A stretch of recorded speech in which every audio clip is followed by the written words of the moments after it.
indie games. Have you ever wondered why are there so many indie games everywhere? And the answer is actually pretty simple. They're just so much easier to make it nowadays, while having so many tools and engines to make games. For example, Unity, Unreal Engine, Godot, and even GameMaker. And tools like these make the game creation much more accessible than it used to be. But that makes you start wondering, why do games sometimes feel better than AAA games with millions in budget?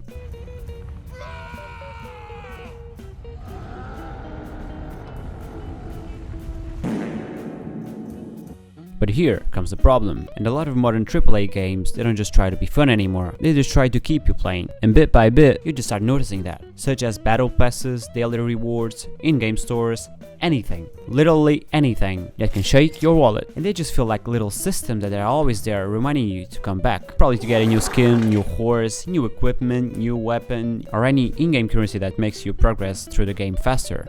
Hello, I like money. I'm not saying that the indie games, they don't have these systems implemented, but in the AAA games, these are fucking everywhere.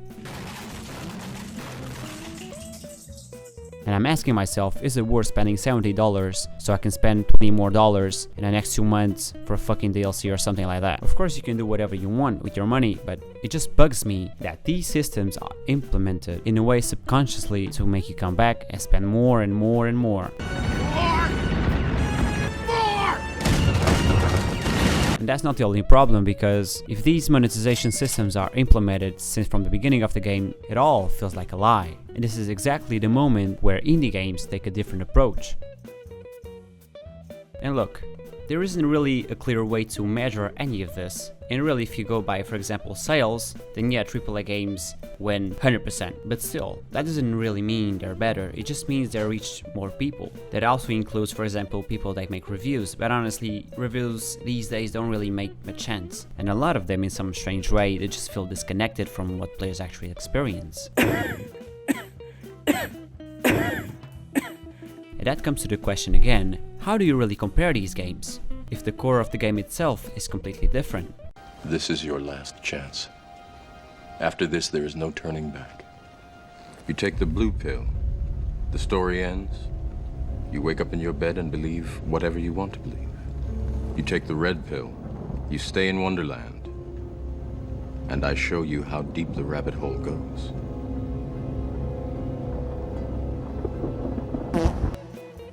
Because if you compare a small game to a massive open world like Assassin's Creed or The Witcher, for example, they are in reality built for different people, and some of them expect huge worlds, hundreds of hours, or full cinematic story, and others, they just want something simple, or tight, or something unique, something that tries one idea and does it really well. And the funny thing is, I think most of the people, they haven't really stopped to think about whether the game is AAA or indie. And I actually understand that, because nobody's sitting around just checking budgets, studios, or any marketing labels. And most of the players, they just want something that feels fun to play, or something that actually feels engaging, or what feels worth their time, and that actually holds their attention. But to be honest, it doesn't really need to be the best category or a final answer of what type of game is better. And if you really stop to saying, games aren't really built to compete like that. They're just built to be experienced really differently. And everybody knows it's not about any labels or categories or just trying to rank everything to a list that doesn't really mean anything in practice. And it's just about what you enjoy, or what actually stays with you after you stop playing, and what actually pulls you back in. Nice. And in reality, there is no real point to compare GTA or Cyberpunk or even Red Dead Redemption 2 to Hades or Slay the Spire. And that's where things actually start to make more sense. Because once you remove all the labels, you're just left with one thing, the game itself. So yeah, that's my take on all of this, on why modern gaming kind of feels like a lie. But of course, this topic is very subjective, so everybody has a different opinion on it.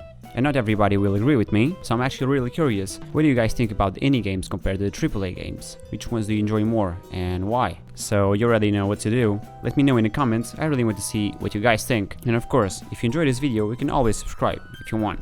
There's more coming. Today is that day.